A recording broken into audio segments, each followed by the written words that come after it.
Hola, hola, ¿cómo están? Muy buenos días, buenas tardes, buenas noches, independientemente de la hora en que vean esta presentación. El día de hoy continuamos con nuestra cuarta sesión del curso virtual Actualización Tributaria 2024.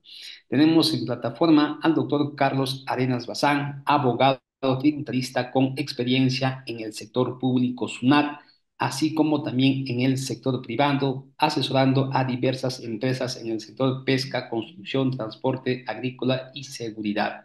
Para nosotros, un honor, un privilegio poder contar con su apoyo y su colaboración para el dictado de este curso virtual. Doctor Carlos, ¿cómo está? Muy buenos días, un honor tenerlo en plataforma. Tiene usted el micrófono habilitado. Iniciamos con esta sesión que nos convoca para el día de hoy.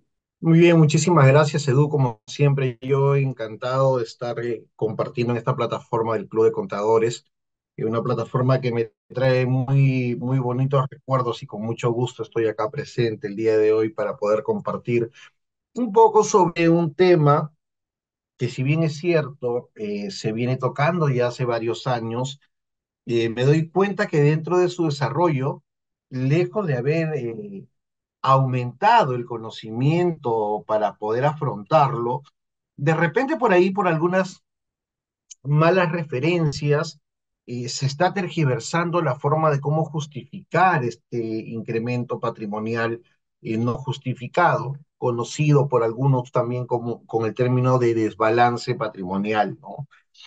Eh, para empezar, un incremento de patrimonio, una variación de patrimonio, no es malo. O sea, no es que SUNAT no quiera que alguien aumente su patrimonio o genere un mayor patrimonio. El tema está en cuando la variación del patrimonio genera cierta inconsistencia entre aquello que se ha declarado y aquello que se está consumiendo, que se está obteniendo como riqueza o que se está teniendo como patrimonio. ¿No? Recordando siempre que la materia tributaria se sustenta básicamente en tres situaciones, ¿no? Consumo, riqueza y patrimonio. Por otro lado, hay un término que he utilizado en esta primera parte, que cuando he mencionado que variar el patrimonio no es malo, ¿no? El tema está cuando no se graba, ¿no? Y existe una inconsistencia en aquello que está grabado con aquello que se ha aumentado como patrimonio. Y cuando se habla de gravamen, es básicamente porque solamente aquello que está taxativamente regulado como gravamen es necesario que uno pague como impuesto. Por ejemplo, si a mí me generara algún tipo de ganancia o riqueza por el intercambio o el aumento o variación de los que son las criptos no tiene una norma regulatoria dentro de Perú. ¿No? Existe algunas posiciones que dice que debería grabarse. Existe otra posición que dice que no debería grabarse, pero son posiciones simplemente de profesionales que han estudiado la materia.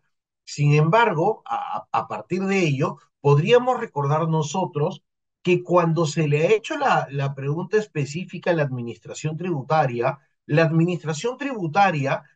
ha respondido diciendo que no puede dar una respuesta sobre un gravamen de algo que la legislación peruana no recoge y ni siquiera habla de la materia tributaria, sino habla en general de la materia jurídica, ¿no? ¿Por qué? Porque civilmente ni siquiera se tiene una calificación si las criptos son bienes muebles, tangibles, intangibles, ¿no? Para poder hacer un gravamen. Entonces, si nosotros nos aplicamos a que el artículo 74 de la Constitución Política del Perú me menciona, ¿no? Y me dice que uno de los principios constitucionales tributarios que también se le conoce como límites a la potestad tributaria del Estado o como garantía constitucional que tiene el contribuyente para poder afrontar las acciones del Estado, menciona que solamente a través de una ley o una norma con rango de ley se puede crear, modificar, derogar o suprimir impuestos. La primera pregunta que nos haríamos nosotros es, ¿en qué parte de la ley del impuesto a la renta nos menciona que deberíamos pagar un impuesto por criptos?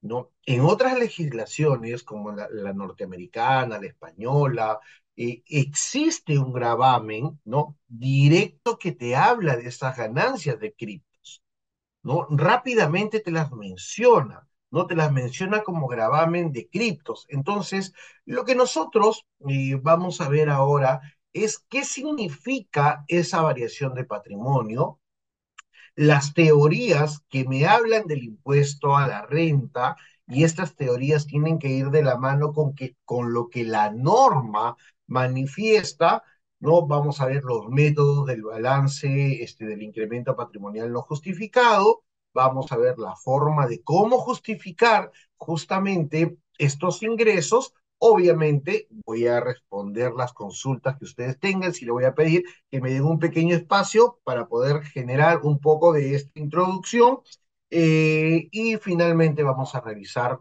RTFs y algunos esquemas de riesgos, que bueno, que es básicamente un catálogo que nos ha dado la administración tributaria, ¿no?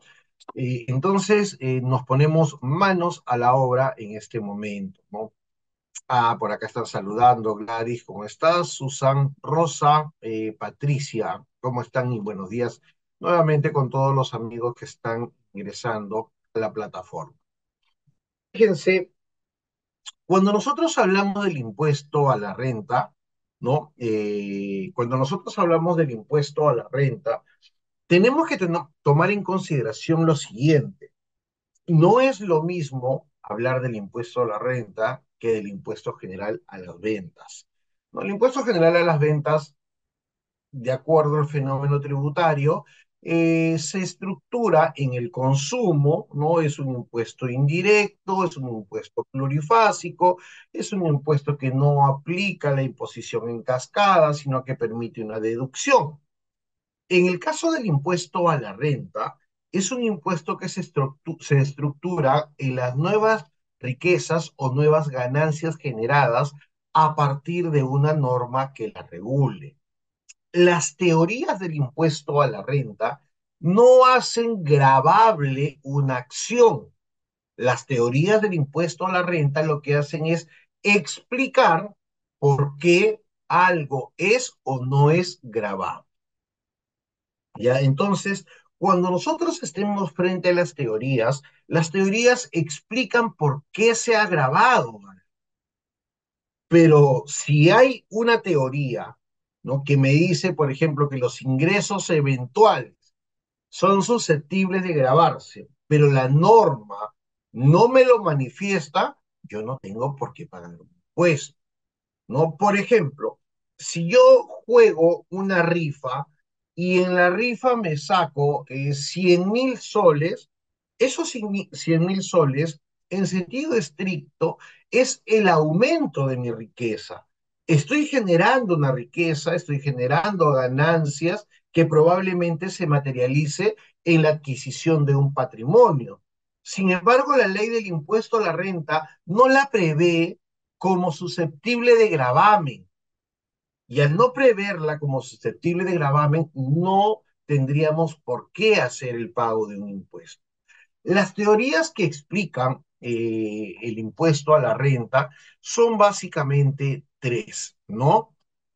La renta producto, el flujo riqueza y el consumo más incremento patrimonial. Cada una de ellas explica una situación. De repente la teoría de la renta producto es la nuclear o el núcleo de ello. Posteriormente el flujo riqueza que aumenta algunas situaciones y también capta algunos criterios de la renta producto, y el consumo más incremento del patrimonio, ¿no? Que tiene que ver básicamente con el tema que estamos revisando el día de hoy, pero que no es exclusivo. Cuando nosotros hablemos de incremento patrimonial no justificado, estamos hablando básicamente de la presunción de rentas. Ya el incremento patrimonial no justificado no tiene absolutamente nada que ver con el impuesto general a las ventas. Recuerden que estamos viendo generación de riquezas, aumento de un patrimonio materializado. En cambio, el IGB te grava únicamente el consumo. ¿Sí? Perdón, empezamos por ahí. Vamos a dar algunos conceptos generales, ¿no? Cuando hablamos de la renta producto, te dice, oye, para que sea renta producto, lo primero que voy a necesitar es que lo que tú estás haciendo sea un producto de algo que tienes, que provenga de una fuente durable, que sean periódicos o susceptibles a serlo y que la fuente haya sido puesta en explotación.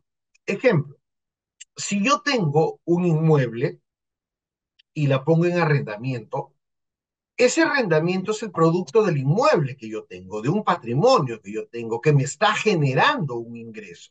¿Proviene de una fuente durable? Sí, salvo algunos criterios propios de la naturaleza, es de una fuente durable. Son periódicos porque de acuerdo a lo que nos menciona la ley del impuesto a la renta, en el caso del arrendamiento realizado por persona natural, tiene una periodicidad de manera mensual.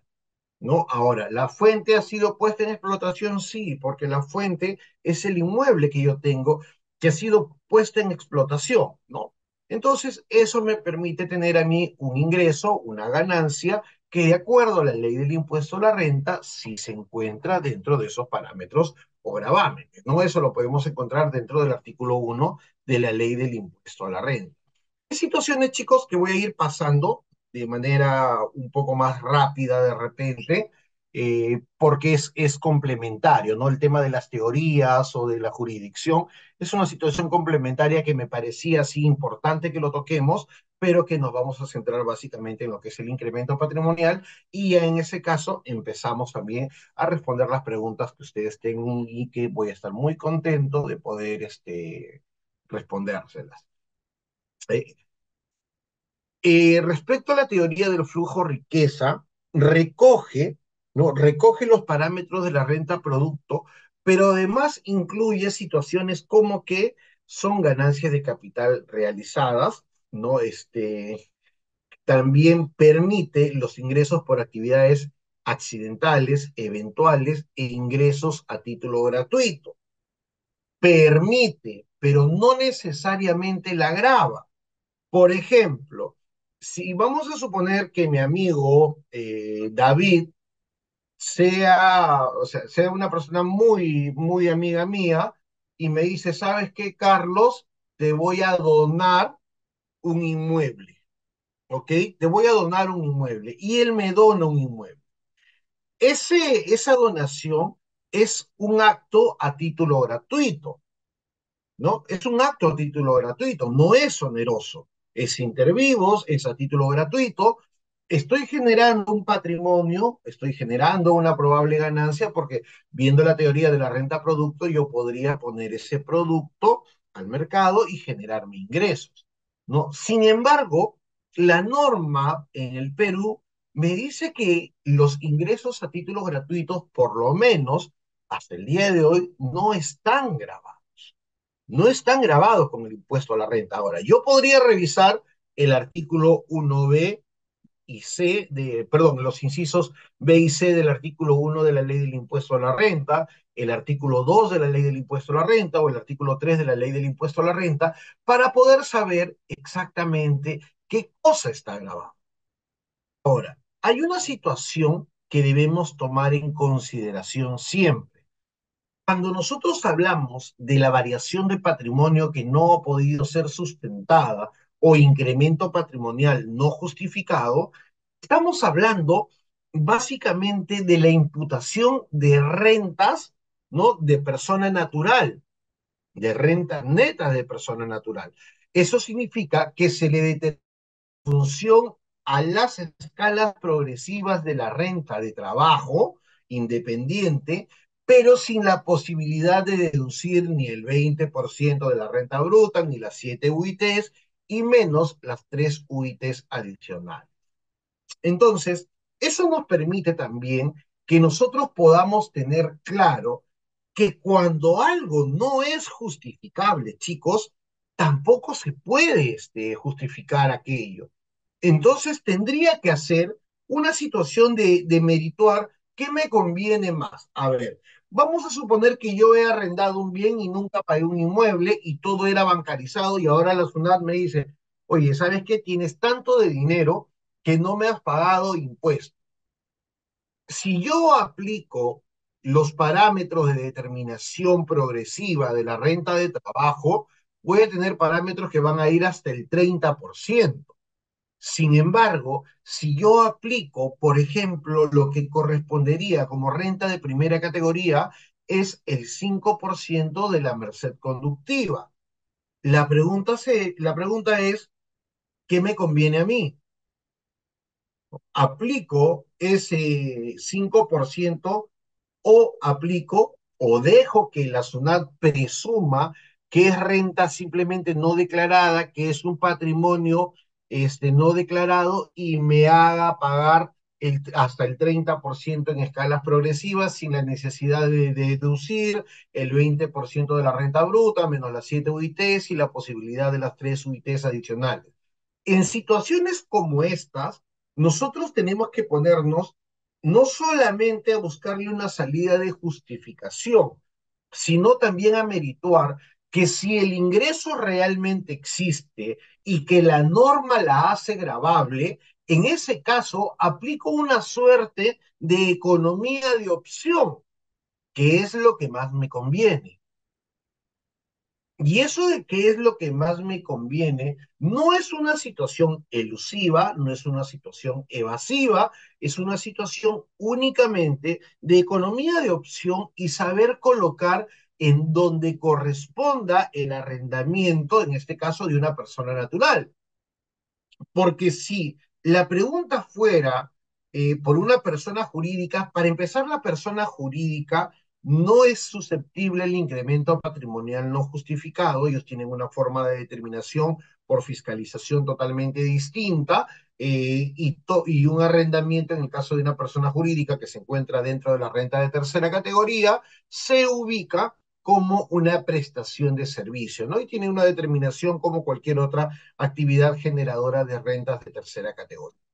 Entonces, esa situación también nosotros debemos tomarlas en consideración. Y antes de terminar el tema, como les decía rápidamente, hemos estado verificando los esquemas de las teorías. Lo que sí debemos tomar en consideración es lo siguiente, mis estimados. Las teorías, no, las teorías no pueden oponerse a la norma, ¿ok? Las teorías no pueden oponerse a la norma. La norma siempre se opone a la teoría y está en un nivel totalmente superior. ¿Por qué?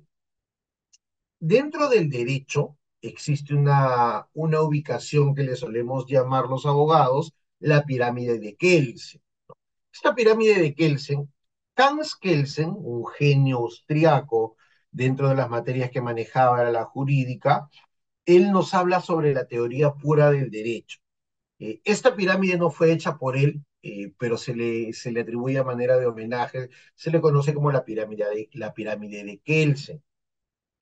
Y dentro de ello tenemos que la parte superior, la norma supra, es la constitucional, seguido de los tratados internacionales que hayan sido, que estén vigentes, leyes, decretos legislativos y posteriormente normas de menor valor.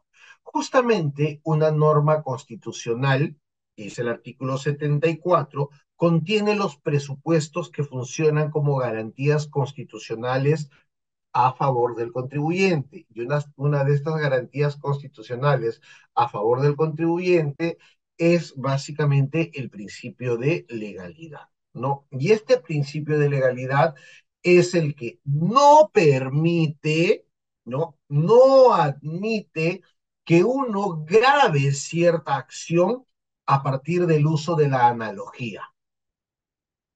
¿No? ¿Por qué?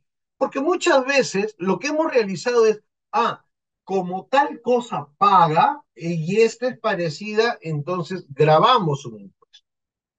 Fíjense, el año 2017 o 2018, eh, recuerdo que había ido a visitar a un amigo mío, tributarista él también, mi promoción de ingreso a SUNAT, con él hicimos juntos el CAT SUNAT, y curiosamente ambos ya habíamos renunciado. Entonces, justo había llegado unos jóvenes venezolanos ellos, que querían hacer una consulta y tenía que ver con el tema de cripto. Bueno, ok, le digo, ¿no? Su consulta era muy sencilla. Ellos pagaron una consulta por una situación muy sencilla. Me decían, nosotros hemos venido a Perú, pero desde hace un par de años nos dedicamos al tema de las criptos, ¿no? Ahí con ellos más o menos fui entendiendo cómo lo trabajaban, el hecho de transferir, el hecho ¿cómo le llaman? De minar criptos y las ganancias que se da por el aumento del valor de las mismas criptos. Su pregunta básicamente era, ¿cuánto tengo que pagar de impuestos? ¿No? ¿Por qué? Porque ellos me decían, no, en ese tiempo todavía no había muchos amigos que estaban acá, muchos amigos venezolanos que no estaban acá, y me decían, estamos viendo que están viniendo muchos compatriotas y lo que nosotros menos queremos es tener problemas con la SUNAT, así que queremos pagar los impuestos que realmente correspondan. Yo ya tenía una respuesta, ¿no? Sin embargo le hice una pregunta muy sencilla, ¿no? Eh, Rosa, como les había mencionado, les voy a pedir que por favor por un momento me permitan desarrollar un poco de la clase, y luego yo les voy a indicar en qué momento hacemos las respuestas a sus consultas, que voy a estar muy, muy contento de poder pagar. ¿Sí? Ya, bien, de poder pagarlas, perdón, de poder responderlas. Así que yo les aviso en el momento que empiezo a responder sus preguntas. Por ahora, chicos, si me permiten darle un poco de rienda a nuestra clase, ¿sí? Que voy a intentar hacerla no desde el punto de vista normativo, sino básicamente ir explicándolo con casuística y luego ya desarrollamos las consultas. Entonces, mi pregunta para estos amigos fue, ¿has ido a los centros de servicio de SUNAT? ¿Qué te han dicho? Y me dijeron en ese momento, he ido a tres centros de servicio. Uno era el de San Isidro, el otro era el que estaba en el Crillón, que antes fue el de Lima, Washington, y ahora está aquí en Arenales, o República de Chile, y habían ido a otro que estaba en Carabaya, que ya no existe ese centro de servicio. Entonces me dice, el problema, ¿no?, es que me han dado respuestas distintas. En uno de ellos le había dicho, sí está grabado porque es renta de trabajo, ¿no? En otro de esos les habían dicho, oye, lo que tú estás haciendo es parecido a las ganancias que se generan por las acciones. Entonces, esas son rentas de capital, pagas rentas de segunda categoría. O sea, le habían dicho, como es parecido a esto, vas a pagar de la misma manera. Y la tercera era una posición algo mixta, totalmente tirado de los cabellos, que le había dicho que como estaba utilizando capital, y todavía se lo habían calificado como un bien mueble intangible, y trabajo, la sumatoria de ambas o la sinergia de ambas son rentas de tercera categoría. En realidad, bueno, en ese momento le dije que él no tendría por qué pagar un impuesto, le hablé sobre el tema del principio de legalidad, etc. Entonces se fueron tranquilos ellos. Al cabo de un año aproximadamente, estaba en una clase, no, había hecho un vídeo a través del YouTube, y me escribió por interno uno de ellos y me dijo que finalmente habían decidido pagar las rentas de capital. Y le dije, pero si en realidad no paga. Sí, me dice, ya me di cuenta que no pago, pero por temor he terminado pagando. Él por temor terminó pagando. Sin embargo, no existía ningún problema si él no pagaba, porque básicamente lo que estaba haciendo es cumplir, ¿no?, cumplir con aquello que realmente le correspondía. Nada más que eso, cumplir con aquello que realmente le correspondía. Eso era lo que él tenía que alegar y no debió haber pagado ningún impuesto. Ahora, otra de las situaciones que suelen confundir